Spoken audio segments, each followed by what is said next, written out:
Hello student, good evening everyone. Welcome back to SB Virendra classes में आपका एक बार पुनः फिर से स्वागत है। स्टूडेंट, आज मैं नरेशन आपको पढ़ाने जा रहा हूँ, जो ट्रिक अकॉर्डिंग पढ़ाऊंगा, जो कि बोर्ड एग्जाम में आपका नरेशन आता भी है, वॉइस भी आता है।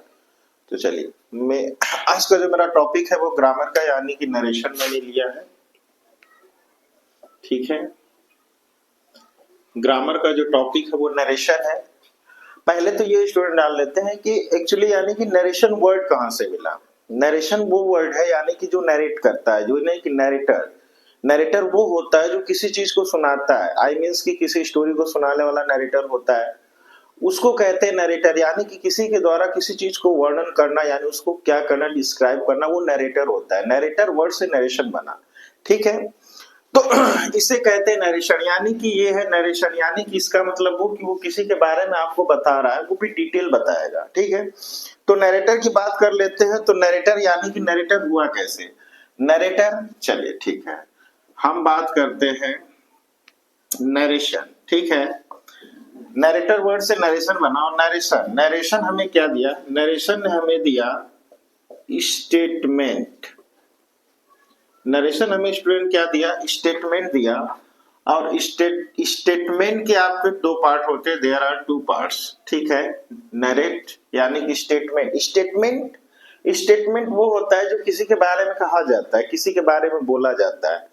तो अगर आपने नरेशन थोड़ा बहुत भी पढ़ा होगा तो नरेशन में कहा जाता है सेड टू, सेज टू, से टू, तो ये बोला जाता है। तो यानी कि नरेशन जो है वो स्टेटमेंट है, और स्टेटमेंट आपका देयर आर टू पार्ट्स में डिवाइड है। पहला डायरेक्ट और दूसरा है इनडायरेक्ट। सॉरी, दूसरा है इनडायरेक्ट। ओके, यानी कि ये आपके दो पार्ट हो गए, डायरेक्ट और इनडायरेक्ट। ठीक है, या तो चीजों को आपको डायरेक्टली कही जाएगी, या तो चीजों को आपको इनडायरेक्टली कही जाएगी। ठीक है, तो नरेशन ने क्या दिया? नरेशन हमें स्टेटमेंट देता है, और statement there are two types, यानी कि या तो डायरेक्ट होगा या तो इनडायरेक्ट होगा। डायरेक्ट और इनडायरेक्ट क्या होता है? यानी कि जो इन्वर्टेड कॉमास के अंदर होता है, यानी कि उसको डायरेक्ट कर लिया जाता है। इनडायरेक्ट सेज टू, टोल्ड, ये होता है। तो ये हमारा क्या है? ये नरेशन। यानी कि नरेशन का मतलब ये हम अगर समझ लें तो नरेशन हमेशा क्या करता है? नरेशन हमेशा ट्रायंगल का निर्माण करता है। किसका बनाता है? ट्रायंगल का।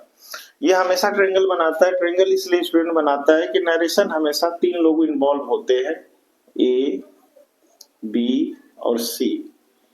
ए ने कहा बी से, बी ने कहा सी से, किसके बारे में? ए के बारे में। यानी कि ए ने कहा बी से, सपोज उसने कहा कि मैं आज स्कूल नहीं जाऊंगा।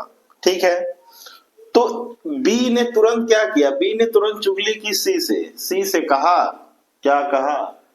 कि भाई ए बोल रहा था कि वो आज स्कूल नहीं जाएगा। यानी कि ये जो कैरेक्टर है, ये वाला ए, यानी कि बी ने सी से कहा ए के बारे में, सी ने किसी के बारे में, सी ने सुना ए के बारे में, ए ने कहा अपने बारे में बी से, और बी ने सी को बताया ए के बारे में। यानी कि ये क्या करता है? ये एक ट्रायंगल का निर्माण करता है। यानी कि किसी की कही गई बात को उसी के शब्दों में व्यक्त कर देना, वो क्या होता है? एग्जैक्टली वर्ड अगर आप एक्सप्रेस करते तो नरेशन कहलाता है। ठीक है, तो नरेशन की जो डिफिनेशन है वो पहले लिख लेते हैं। स्टूडेंट, जो आपकी नरेशन की जो डिफिनेशन है, नरेशन की डिफिनेशन है, narration is the topic deals with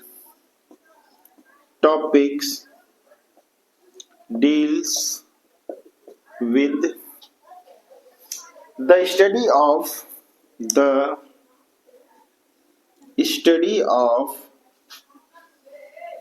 expressing the idea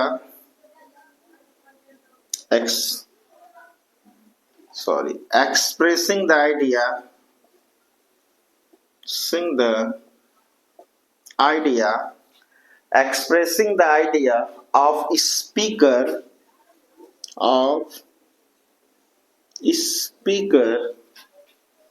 the narration can speaker। ठीक है, अब ये आपका क्या कह रहा है? डिफिनेशन बता रहा है कि narration is the topic deals with the study of expressing the idea of speaker, यानी कि जो स्पीकर कहेगा, यानी कि जो वक्ता कह रहा है उसी के आइडियाज, उसी को विचारों को बोला जाता है। और यही क्या होता है, यही कैन बी टू टाइप्स, यानी ये दो भागों में डिवाइड हो जाते हैं। यानी कि पहला आपका हो जाता है डायरेक्ट और दूसरा हो जाता है इनडायरेक्ट। ओके, ये आपको दो चीजें हो जाती है, डायरेक्ट और इनडायरेक्ट। ठीक है, आप इसको डायरेक्ट और इनडायरेक्ट कर सकते हैं। ठीक है, डायरेक्ट और इनडायरेक्ट। ठीक है, अब आते हैं इसके रूल्स के बारे में। आप चाहे तो उसको स्क्रीनशॉट कर सकते हैं। ठीक है,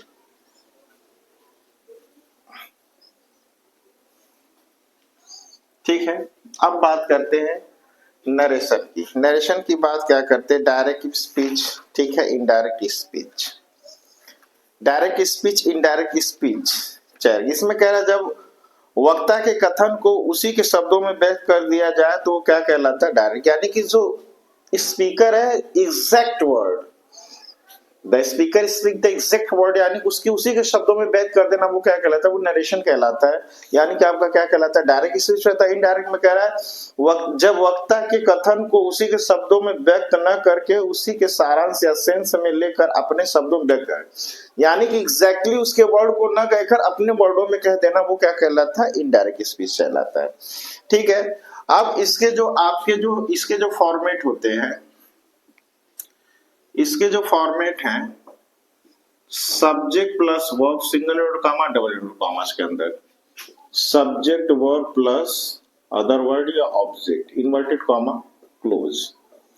ठीक है, ये हो गया, ये आपका फॉर्मेट बनता है, ये आपका सब्जेक्ट बनता है, यानी कि इसके अकॉर्डिंग होता है। ठीक है, अब बात है यानी कि इस वाले हिस्से को क्या कहते हैं और इस वाले हिस्से को क्या कहते हैं। इसको कहते हैं रिपोर्टिंग वर्ब, इसको कहते हैं रिपोर्टेड स्पीच। यानी कि ये है आरबी और ये है आरएस। तो इसको हम क्या लिखेंगे, इसको लिखेंगे स्टूडेंट रिपोर्टिंग वर्ब। क्या लिखेंगे, रिपोर्टिंग वर्ब, और इसको कहेंगे रिपोर्टेड स्पीच। एक हो गया रिपोर्टिंग वर्ब, एक हो गया रिपोर्टेड स्पीच। इसका जो शॉर्ट है वो है आरबी और इसका जो शॉर्ट फॉर्म है वो है आरएस। ठीक है, एक है रिपोर्टिंग वर्ब, एक है रिपोर्टेड स्पीच। ठीक है, रिपोर्टिंग वर्ब और रिपोर्टेड स्पीच आपका हो गया। ठीक है, इसको कहेंगे आरबी और इसको कहेंगे आरएस। ठीक है, अब बात हो रही है इन्वर्टेड कॉमास की। ठीक है, इस वाले हिस्से को कहते हैं डायरेक्ट स्पीच, यानी कि जो आपका ये हिस्सा है उसको कहते हैं डायरेक्ट स्पीच, इसको कहते हैं इनडायरेक्ट स्पीच।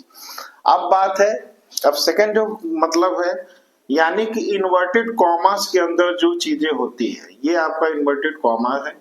इसके अंदर कैसे है, ही सेड टू मी, हमने एक वर्ड लिखा he said to me, single comma और डबल इन्वर्टेड कॉमास के अंदर लिख रहे हैं You are my friend। ये है इन्वर्टेड कॉमास की चीज। इन्वर्टेड क्या होता है, इन्वर्टेड यानी कि उल्टा, इन्वर्टेड का मतलब उल्टा। तो हमें क्या करना है कि इनवर्टेड कॉमास क्या होता है, इन्वर्टेड कॉमास होता है। ओके, इन्वर्टेड कॉमास होता है जिसको हम क्या करते हैं, इसको चेंज कर देते हैं। इन्वर्टेड कॉमास को हम एक्चुअली क्या करते हैं, चेंज करते हैं। ठीक है, तो इन्वर्टेड कॉमास को, इन्वर्टेड कॉमास जब तक स्टूडेंट नहीं हटेगा तब तक आप क्या करेंगे कि आप उसको चेंज नहीं कर पाएंगे। एक बात समझिए, एक देश यहाँ है, एक कंट्री यहाँ है, ये आपका क्या है, बॉर्डर है। ठीक है, अब इसका पीएम और इसका पीएम कुछ भी मान लीजिए, जब तक ये दोनों आपस में बात नहीं करेंगे तब तक कोई बात होगी नहीं। लेकिन उससे पहले आपको क्या करना है, इस बॉर्डर को हटाना है, बॉर्डर के जो रूल्स है उसको हटाना है, लाइन ऑफ कंट्रोल जो है उसको हटाना है, एलओसी। तो जब ये हटेगा तभी कोई एक दूसरे से बात कर पाएगा, क्योंकि जो बॉर्डर का वो बाउंडेशन है। तो जब तक इन्वर्टेड कॉमास स्टूडेंट हटाएंगे नहीं तब तक ये चेंज नहीं होगा। तो इन्वर्टेड कॉमास को हटाने को ही आपको क्या कहते हैं, मास्टर रूल कहते हैं। इन्वर्टेड कॉमास हटेगा तो आपके कौन से रूल अप्लाई होंगे, मास्टर रूल अप्लाई होंगे, ठीक है। अब कैसे इन्वर्टेड कॉमास हटेगा ये मैं आपको बताता हूं।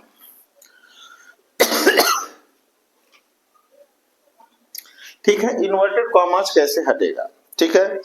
तो देखिए हमने लिखा subject verb single comma subject verb plus other word inverted comma close, ठीक है। इन्वर्टेड कॉमास को हटाने के लिए, यानी कि इसको हटाने के लिए, सॉरी, इन्वर्टेड कॉमास को चेंज करने के लिए, हटाने के लिए कौन सा रूल अप्लाई होता है, रूल नंबर जो फर्स्ट है वो है मास्टर रूल, मास्टर रूल। यानी कि इन्वर्टेड कॉमास जब आपका हटेगा तो आपका कौन सा रूल अप्लाई होगा, वो मास्टर रूल अप्लाई होगा, ठीक है। तो इन्वर्टेड कॉमास, इन्वर्टेड का मतलब स्टूडेंट आप ये समझ लीजिए कि उल्टा। अब जब इन्वर्टेड कॉमास हटेगा, यानी कि ये आपके जो इन्वर्टेड कॉमास जब ये हट जाएंगे, यानी कि जब ये रिमूव हो जाएंगे, जब ये रिमूव होंगे तो यहां पे आप क्या करेंगे, with used any conjunction, any conjunction. अब आपको ये थोड़ी सी कंजंक्शन क्या होता है, आपने एंड कंजंक्शन पढ़ा, आपने और पढ़ा, बट पढ़ा, कंजंक्शन डैट भी होता है, कंजंक्शन एट भी होता है, बहुत सारे कंजंक्शन होते हैं, कंजंक्शन की बहुत सारी वैरायटी होती है। तो अगर आपका सिंपल सा सेंटेंस है तो उसमें कंजंक्शन लगेगा, यानी कि अगर आपका इन्वर्टेड कॉमा स्टूडेंट हटेगा तो कंजंक्शन आपका क्या यूज होगा, कंजंक्शन आपका डेट यूज होगा। यानी कि आपको इतना समझ में आ जाना चाहिए कि अगर इन्वर्टेड कॉमास हटता है नरेशन में तो इन्वर्टेड कॉमा जब हटेगा तो कंजंक्शन डेट लगेगा। और कंजंक्शन डेट क्या करता है कि वो क्या करता है, दो उपवाक्यों को जोड़ने का काम करता है, जो आपके जो सब्जेक्टिव जो ऑब्जेक्टिव केस होते हैं उनको बताने का काम करता है। भाई ये कैसे होगा, ये बताएगा कि हाँ वो क्या कह रहा है, क्यों कह रहा है। तो कंजंक्शन आपको जोड़ देगा, डेट आपको जोड़ देगा कि आइए भैया, क्योंकि डायरेक्ट अगर पीएम है तो डायरेक्ट पीएम से उसको कोई सेकेंड पर्सन आएगा, बताएगा कि हमारे प्रधानमंत्री है, ये है, ये वो है। तो ठीक उसी तरह डेट आपको बताएगा कि ये कंजंक्शन क्या होता है, विद यूज एनी कंजंक्शन। आप यहाँ पे कोई एनी कंजंक्शन यानी कि कनी कंजंक्शन में आप डेट यूज कर सकते हैं, ठीक है।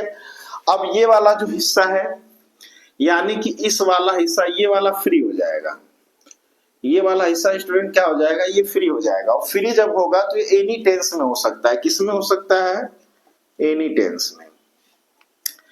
यानी कि जैसे ही कंजंक्शन हटा, यानी कि दोनों लोग फ्री हो गए, यानी कि पापा ड्यूटी गए तो आप फ्री हो गए, जब तक थे तब तक आप बाउंडेशन में थे। जैसे ही वो घर से बाहर निकले, दरवाजे को गेट को क्लोज किया, आप फ्री हो गए, आप कुछ भी करिए, क्योंकि अब मम्मी का कोई बाउंडेशन नहीं है। तो ठीक इसी तरह ये भी फ्री हो गया, ये भी फ्री हो गया कि भैया हमारे ऊपर जो बाउंडेशन थी वो हट गई और हम क्या हो गया, फ्री हो गए, हम कुछ भी कर सकते हैं। तो ठीक इसी तरह, ठीक है। अब आते जो आपका सेकेंड रूल है, चलिए सेकेंड रूल की तरफ स्टूडेंट बढ़ते हैं।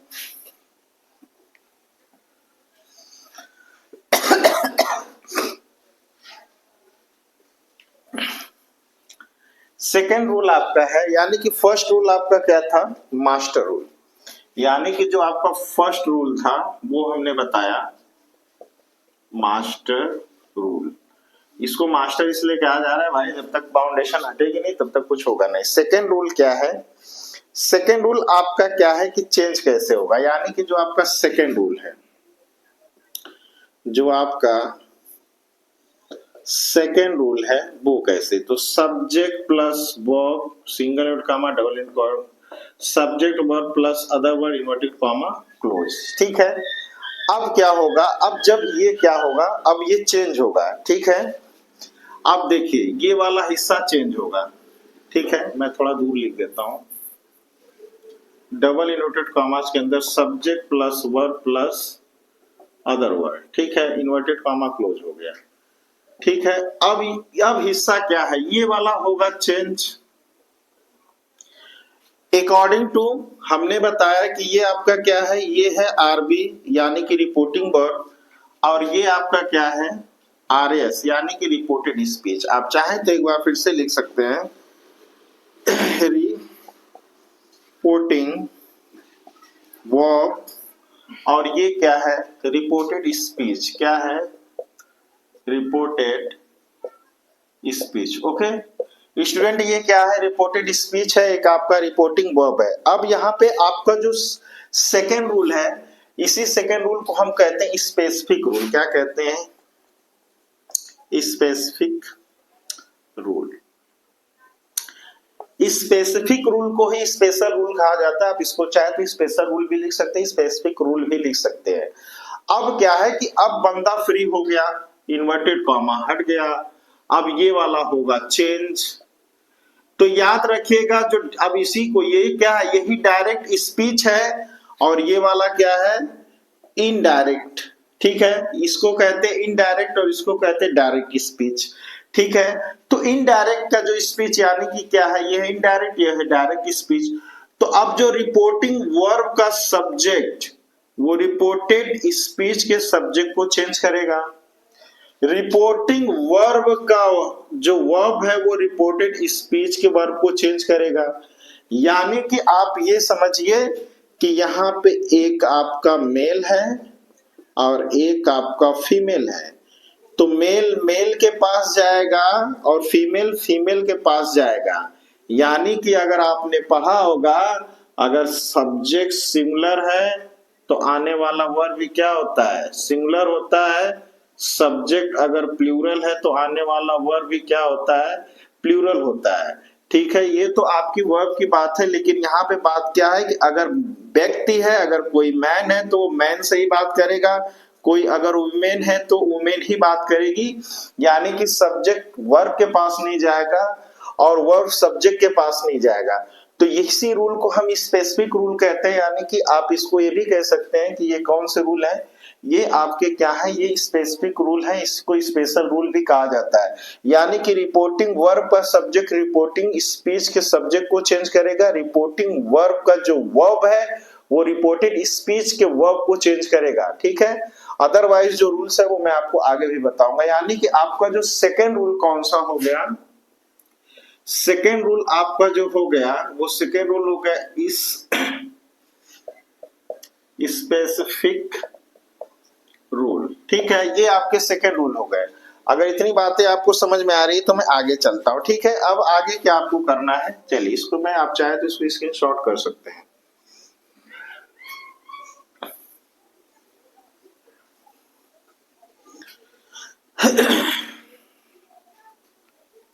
चलिए, अब आपका क्या कह रहा है, अब आपका कह रहा है, ठीक है, यानी कि यही वाला आपके दो रूल पढ़ा। पहला रूल आपने पढ़ा मास्टर रूल, सेकेंड रूल पढ़ा आपने स्पेसिफिक रूल। सेकेंड आपका जो थर्ड रूल है वो थर्ड रूल आपका है जेनेरिक रूल, जिसको जनरल रूल भी कहते हैं, जेनेरिक रूल।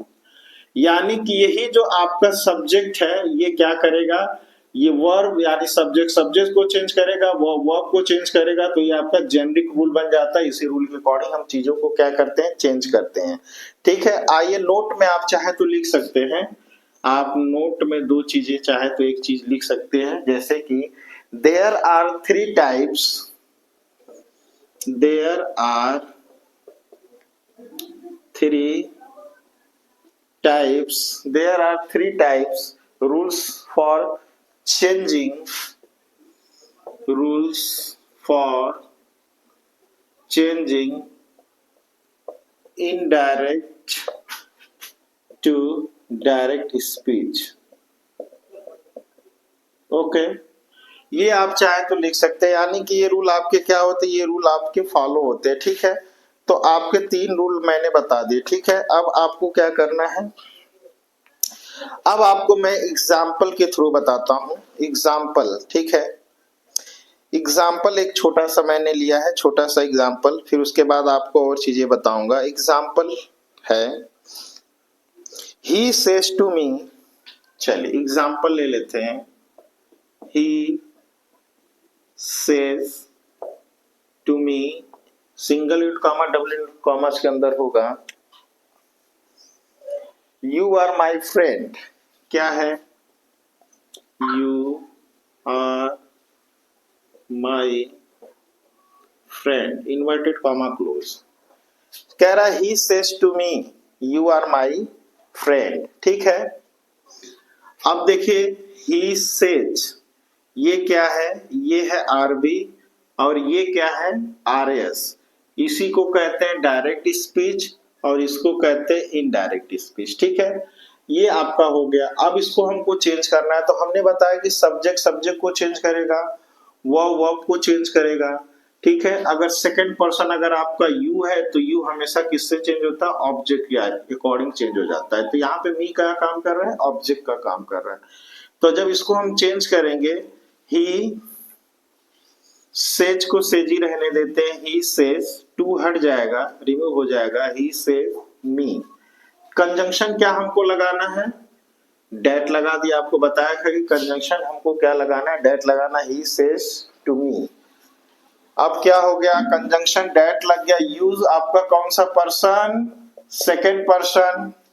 यू आपका कौन सा पर्सन, सेकंड पर्सन। यू किसके पास आएगा, मी के अकॉर्डिंग, मी के अकॉर्डिंग चेंज होगा। तो मी के अकॉर्डिंग यू चेंज होगा, तो मी अपने अकॉर्डिंग चेंज करेगा, अपने जैसा चेंज करेगा तो मी के अकॉर्डिंग चेंज होगा। तो मी किस में चेंज हो जाएगा, आई में। अब यहाँ पे यू के साथ आर लगा है तो आई के साथ एम लगेगा। अब माई है, अब यहाँ पे ही है तो माई किस में चेंज हो जाएगा, हिज में। फ्रेंड को फ्रेंड ही रहने देते हैं। अगर यहीं पे सी होता तो she says me, conjunction that, I am her friend, यानी कि यहाँ पे ही था तो हिज हो गया, यहाँ पे सी था तो क्या हो गया, हर हो गया। ये बात आपको ध्यान रखनी है, ठीक है। किसके अकॉर्डिंग चेंज होगा, अगर मेल है तो आपका हिज हो जाएगा, फीमेल है तो हर हो जाएगा। तो हमने क्या किया, देखिए सब्जेक्ट ने किसको चेंज किया, सब्जेक्ट आपका क्या था, यू था। अगर यहाँ पे यू क्योंकि सेकंड पर्सन है तो हमेशा ऑब्जेक्ट के अकॉर्डिंग चेंज होता है, इसको हमने छोड़ दिया।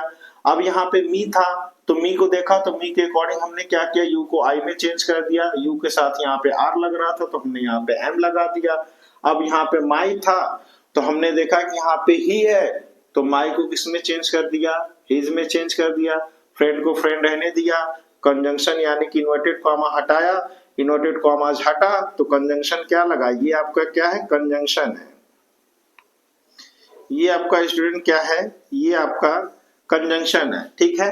अब कंजंक्शन इस तरीके से आप चाहें तो चेंज कर सकते हैं। अब हम आगे की तरफ पढ़ते हैं, ठीक है। आगे का जो टॉपिक है, चलिए आगे के टॉपिक पे चलते हैं। चलिए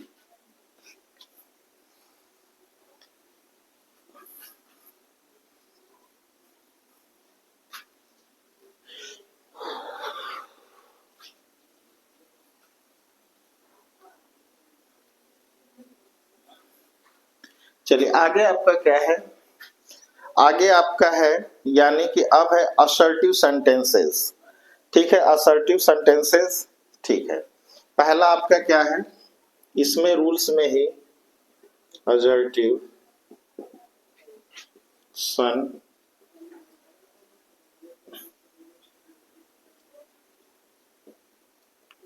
sentences, assertive sentences, सेंटेंस ही कर लीजिए, सेंटेंस, ठीक है। असर्टिव सेंटेंस, ठीक है। अब इसमें क्या है, यानी किसको क्या कहते हैं, इसको कहते हैं साधारण वाक्य। क्या कहते हैं, साधारण वाक्य, यानी कि जिसमें कोई ऐसी चीज ना हो जिसको हम क्या करें कि यानी कि बिल्कुल सिंपल सा हो, उसको हम साधारण वाक्य कहते हैं। अब आपका जो सेकंड आता है वो आता है इंट्रोगेटिव। सेकंड आपका आ गया इंट्रोगेटिव सेंटेंस, ठीक है। इंट्रोगेटिव सेंटेंस में क्या आएगा, इंट्रोगेटिव सेंटेंस में आपको यानी कि पढ़ाई होगा। इंट्रोगेटिव में कहते हैं प्रश्नवाचक वाक्य। इसमें क्या होता है, इसमें कुछ आंसर या तो यस में होते हैं या तो नो में होते हैं, या तो यस में दिए जाते हैं या तो नो में दिए जाते हैं, ठीक है। यस या नो, और इसमें जो कंजंक्शन यूज होता है, इसमें जो कंजंक्शन यूज होता है वो होता है इफ और इफ या वेदर यूज किया जाता है। क्या यूज किया जाता है? इफ या वेदर। ठीक है, आप चाहे इफ लिख सकते हैं चाहे वेदर, ये कंजंक्शन कोई भी लिख सकते हैं। यानी कि इन्वर्टेड कॉमाज हटाएंगे इंट्रोगेटिव सेंटेंस में तो आपको क्या यूज करना पड़ेगा? कंजंक्शन इफ या वेदर। ठीक है, और आपको यस या नो में जवाब देना होगा। Not, yes, no begins with the WH family. और जो तीसरा आपका आता है नॉट, यस, नो, और आगे आप कहेंगे बिगिंस विद क्या? Begins with WH family. WH family का मतलब स्टूडेंट होता है व्हाट, हाउ, विच, वेयर, ये चीजें होती है। WH फैमिली सेम यूज क्या किया जाता है? WH फैमिली को सेम यूज किया जाता है अगर WH फैमिली से सेंटेंसेज आपके स्टार्ट होते हैं तो। ठीक है, ये आपके रूल्स हो गए। ठीक है, इंट्रोगेटिव सेंटेंस। ठीक है, अब आपको नेक्स्ट जो आपका है वो मैं एक और लिखवा देता हूं। ठीक है, ये अगर आप चाहें तो स्क्रीनशॉट कर सकते हैं। ठीक है, अब आपका क्या आता है? अब आपका आता है कुछ जो स्पेशल पॉइंट होते हैं वो मैं आपको बता देता हूं। स्पेशल पॉइंट आपके क्या होते हैं? नोट। इंट्रोगेटिव सेंटेंस में चलिए, अगर इंट्रोगेटिव सेंटेंस है, इंट्रोगेटिव सेंटेंस अगर है, ठीक है, इंट्रोगेटिव सेंटेंसेज अगर आपके हैं तो उसमें क्या होता है? अगर डायरेक्ट स्पीच की शुरुआत, क्या कह रहा है? Direct speech. अगर डायरेक्ट स्पीच की शुरुआत यानी बिगिंस विद, क्या कह रहा है? Begin with. अगर डायरेक्ट स्पीच की शुरुआत, डायरेक्ट स्पीच क्या? जो इन्वर्टेड कॉमास के अंदर, यानी कि इसके अंदर कोई वर्ड होगा तो, ठीक है, कोई सेंटेंस होगा, डायरेक्ट स्पीच से शुरुआत इज एम आर से होती है, इज एम आर से। अगर इज एम आर से होती है तभी आप क्या करेंगे? कंजंक्शन। तभी, यानी कि तभी आप क्या करेंगे? कंजंक्शन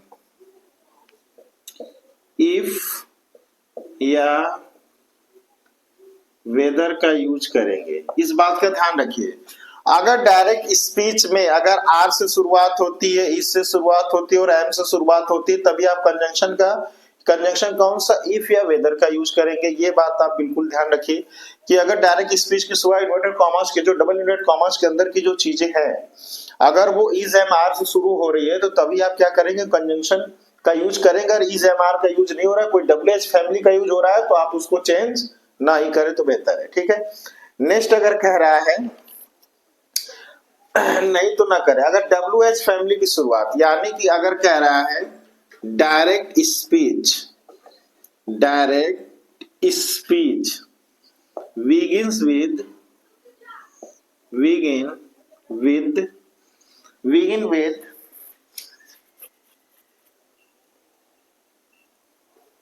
ठीक है, begins with किससे? WH फैमिली, WH फैमिली से होती है, WH फैमिली से होती है, यानी कि डायरेक्ट स्पीच की शुरुआत, किसकी शुरुआत? डायरेक्ट स्पीच की शुरुआत, यानी कि डबल इन्वर्टेड कॉमास के अंदर की अगर शुरुआत एक्चुअली अगर इससे होती है स्टूडेंट, WH फैमिली से होती है, तो वहां पे जो कंजंक्शन है वो, यानी कि do not use conjunction if या वेदर। यानी कि अगर यानी कि इस वाले हिस्से में अगर आपकी WH फैमिली से शुरुआत होगी, WH फैमिली क्या होता है? What, where, what, where, how, home, which. ठीक है, etc। ऐसे अगर होती है तो आप क्या करेंगे, इस कंडीशन में आप जो कंजंक्शन है यानी कि जो इन्वर्टेड कॉमर्स हटेगा तो वहां पे आप कंजंक्शन का यूज नहीं करेंगे, इफ या वेदर का यूज नहीं करेंगे, लेकिन आप ध्यान रखेंगे कि डायरेक्ट स्पीच में WH फैमिली का यूज हुआ है या नहीं हुआ है। ठीक है, अगर इतनी बात आपको समझ में आएगी तो नेक्स्ट में आगे बढ़ता हूँ। ठीक है, नेक्स्ट आपका आगे बढ़ता हूँ, यानी कि नेक्स्ट आपका क्या है। ठीक है, चलिए नेक्स्ट क्या है। नेक्स्ट आपका स्टूडेंट है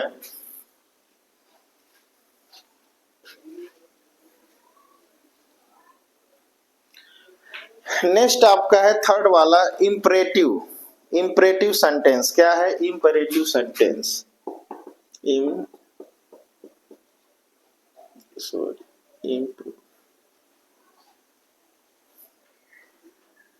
इंपरेटिव सेंटेंस, जिसको हम क्या कहते हैं, इंपरेटिव सेंटेंस को हम कहते हैं आदेश सूचक वाक्य। क्या कहते हैं, आदेश सूचक वाक्य। यानी कि जहां पे कोई कमांड की बात हो, जहां पे कोई कमांड की बात हो तो उस कंडीशन में हम क्या करते हैं, कंजंक्शन टू का यूज कर लेते हैं। क्या कर लेते हैं, टू का, यानी कि जहां पे कोई आदेश की बात हो वहां पे। उसके बाद है ऑप्टेटिव, फिर क्या आपका है ऑप्टेटिव। ऑप्टेटिव सेंटेंस आपके क्या होते हैं, ऑप्टेटिव सेंटेंस आपके होते हैं इच्छा सूचक, इच्छा सूचक। ओके गाइस, आपके क्या होते हैं इच्छा सूचक, जहां पे सेंटेंस हो वहां पे भी आप क्या यूज करेंगे, कंजंक्शन डेट। इच्छा सूचक जहां पे कोई सजेशन की, जहां पे आप कुछ चाहते हैं, कोई डिजायर है, कोई एडवाइस दे रहे हैं, ऐसा कुछ चाहते हैं तो वो आप यहाँ पे लिख सकते हैं। और जो आपका नेक्स्ट आपका है वो है एक्सक्लेमेटरी सेंटेंस। क्या है,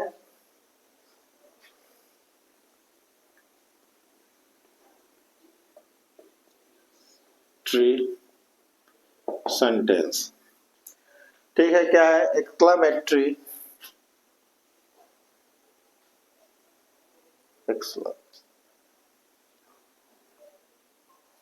एक्सक्लेमेटरी सेंटेंस। ठीक है, नेक्स्ट आपका क्या है, इसको कहते हैं विस्मय बोधक। विस्मय बोधक क्या कहते हैं, दी क्या कहते हैं, बोधक। इसमें भी क्या यूज करते हैं, कंजंक्शन डेट का यूज करते हैं। यानी कि आपको ये याद रखना है कंजंक्शन डेट कहाँ का यूज होता है। अगर आपका ऑप्टेटिव सेंटेंस इच्छा सूचक वाक्य है तो वहां पे कंजंक्शन डेट का यूज करेंगे। अगर आपका एक्सक्लेमेटरी सेंटेंस, सडनली जैसे आपके दिमाग में कोई बात आएगी, ओ आई सी, ठीक है, ओ my God, O my God. ठीक है, ऐसे अगर आपको इस टाइप के सेंटेंस आता है, oh I am getting late, oh I am forget, oh my god what happened. तो ये चीजें हैं जो आपको क्या करेगी, इसमें मदद करेगी। इंपरेटिव यानी आदेश की बात हो, जहां पे ऑर्डर की बात हो, जैसे गेट आउट फ्रॉम हियर, यहां से चले जाओ, get out in my class, ये क्या है, ये ऑर्डर है। ठीक है, तो इस तरीके के आपको मिलेंगे सेंटेंसेस, ये आपके रूल्स थे। ठीक है, इनको आपको पढ़ना है। ठीक है, चलिए अब आपका जो सेकंड है वो है देयर आर 3 टाइप्स रूल। अब इसमें भी क्या कह रहा है, देयर आर 3 टाइप्स रूल। ठीक है, पहला, दूसरा, तीसरा, change of person, change of person. फिर आपका दूसरा है change of tense, change of tense. और आपका तीसरा है चेंज ऑफ अदर वर्ड। क्या है, चेंज ऑफ अदर वर्ड। ठीक है, चेंज ऑफ अदर वर्ड। ठीक है, चेंज ऑफ पर्सन क्या होता है, जैसे ही है, यहाँ पे डायरेक्ट स्पीच में यू है, यहाँ पे ही है, यहाँ पे आई है, तो ये पर्सन ही है ना, ये क्या करेंगे, चेंज करेंगे। ठीक है, व्यक्ति, जैसे noun is the name of person place और थिंग्स, तो उसी की बात कर रहे हैं, कहीं इधर से नहीं बता रहे हैं। ठीक है, चलिए चेंज ऑफ वर्ड्स, ठीक है, ये हो जाएगा। ये आपके तीन चीजें हैं। अब हम पढ़ लेते हैं चेंज ऑफ पर्सन क्या होता है, ठीक है। अब आपका क्या है, चेंज ऑफ पर्सन, जो आपका फर्स्ट रूल है वो कह रहा है चेंज ऑफ पर्सन, ठीक है स्टूडेंट। तो चेंज ऑफ पर्सन आपका क्या होता है ये पहले जान लेते हैं, ठीक है। चेंज ऑफ पर्सन में आपका एक रूल बनता है जिसको कहते हैं सन, SONE, सन, ठीक है। यस का मतलब आपका फर्स्ट पर्सन, ओ का मतलब आपका सेकेंड पर्सन, और आपका एन का मतलब थर्ड पर्सन। थर्ड पर्सन हमेशा क्या होता है, नो चेंज।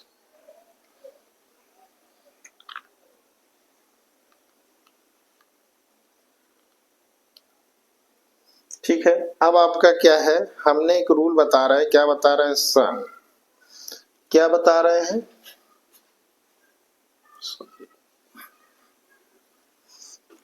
रूल आपका है सन। क्या रूल है, सन, ठीक है। ये आपका रूल है सन, ठीक है। अब सन में आपका क्या हो गया, रिपोर्टिंग वर्ब हो गया, ये वाला हिस्सा क्या हो गया,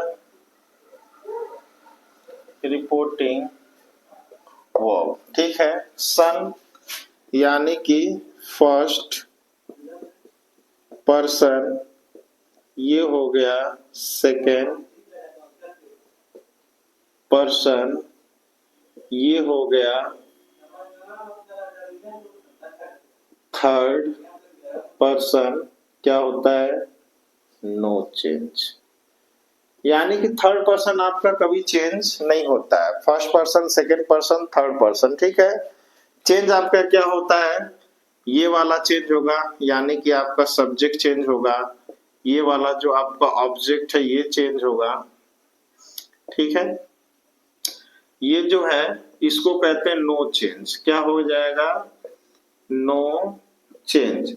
यानी कि जो आपका थर्ड पर्सन है वो कभी चेंज नहीं होता, यानी कि जो आपका थर्ड पर्सन है वो कभी चेंज नहीं होता। और थर्ड पर्सन को ही कहते हैं रिपोर्टेड स्पीच, यानी कि ये जो आपका थर्ड पर्सन है, कौन सा पर्सन, ये आपका जो थर्ड पर्सन है ये क्या है, no change. Okay guys, okay student, यानी थर्ड पर्सन आपका नो चेंज, और इसी को कहते हैं रिपोर्टेड स्पीच। क्या कहते हैं, रिपोर्टेड स्पीच। ओके, तो यानी कि सब्जेक्ट चेंज हो जाएगा, ऑब्जेक्ट चेंज हो जाएगा, यानी कि जो आपका थर्ड पर्सन यानी कि जो नाउन केस में होता है वो चेंज नहीं होता है, ठीक है। ये आपका चेंज नहीं होगा, लास्ट में कोई चीज है, कोई नाउन केस है आपका, तो उस तरीके का चेंज नहीं होता है। सेकेंड पर्सन हमेशा किसके अकॉर्डिंग चेंज होता है, सेकेंड पर्सन हमेशा यू होता है। तो बात कर लेते हैं सेकेंड पर्सन क्या होता है, यू, क्योर। फर्स्ट पर्सन क्या होता है, आई और वी। थर्ड पर्सन आपका क्या होता है, दे, सी, ही, इट, etc।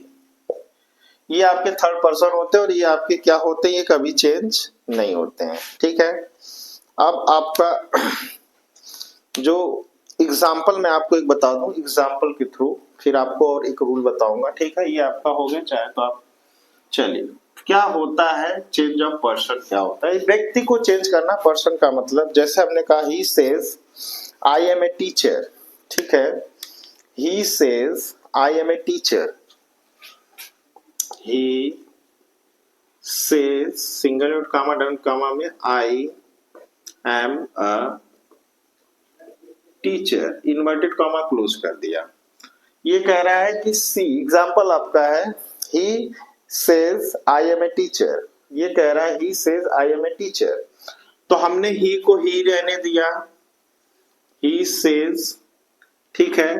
कंजंक्शन क्या लगाया, डेट लगा दिया, ठीक है।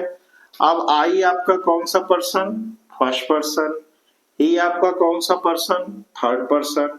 अब ही के अकॉर्डिंग आई चेंज होगा, तो ही अपने अकॉर्डिंग चेंज करेगा, तो ही को हम लिखेंगे ही, आई को किसमें हमने चेंज किया, आई को हमने चेंज कर दिया ही में, यानी कि ये आ गया यहाँ पे, और यही आपका क्या है, यही आरबी, आरबी का यही सब्जेक्ट है। ये क्या है आपका, ये आरबी है, और ये आरबी का सब्जेक्ट यहाँ पे क्या है, ही, और ये वाला आई आपका क्या है, आरएस है, यानी आरबी रिपोर्टिंग वर्ब, ये रिपोर्टेड स्पीच। तो रिपोर्टेड स्पीच का जो सब्जेक्ट है वो किसके अकॉर्डिंग चेंज होगा, जो रिपोर्टिंग वर्ब का यानी कि जो सब्जेक्ट है उसके अकॉर्डिंग चेंज होगा। तो ही के अकॉर्डिंग आई चेंज हो गया, तो ही ने अपने अकॉर्डिंग चेंज कर लिया अपने जैसा, ही सेज दैट ही। अब आई के साथ एम लगा था तो ही के साथ इज अ टीचर। ठीक है स्टूडेंट, ये हो गया। अब देखिए हमने आपको एक बात बताई कि जो आपके नरेशन है वो क्या है, ए बी और सी। ए ने कहा बी से, बी ने कहा सी से, किसके बारे में, ए के बारे में, यानी कि वह बोल रहा था कि वह एक टीचर है। अब देखिए ये हिंदी में इसका मतलब निकालेंगे तो वह कह रहा है, वह क्या, वह बोल रहा है कि वह क्या है, एक टीचर है। He says I am a teacher, यानी कि उसने कहा कि मैं एक टीचर हूं। ए ने कहा बी से कि मैं एक टीचर हूं। अब बी ने सी से कहा कि वह कह रहा था कि वह एक टीचर है। तो यानी कि वक्ता की कही गई बात तो एग्जैक्टली उसी के वर्ड में प्रेजेंट कर देना, बोल देना, वही क्या कहलाता है, नरेशन कहलाता है। ठीक है स्टूडेंट, तो ये आपके एग्जाम्पल थे। बाकी के कुछ जो आपके वीडियोज है वो मैं आपको कल पढ़ाऊंगा। ठीक है, कुछ लिटरेचर के इंपॉर्टेंट टॉपिक पे मैं आपको बताऊंगा। इतना अगर आपको समझ में आए तो ठीक है, आगे की वीडियो में आपको देता रहूंगा नरेशन की। नेक्स्ट वीडियो आपके यहीं से कल स्टार्ट होगी। Okay, thank you so much. अगर अच्छा लगे तो लाइक, सब्सक्राइब और शेयर करिए। Thank you.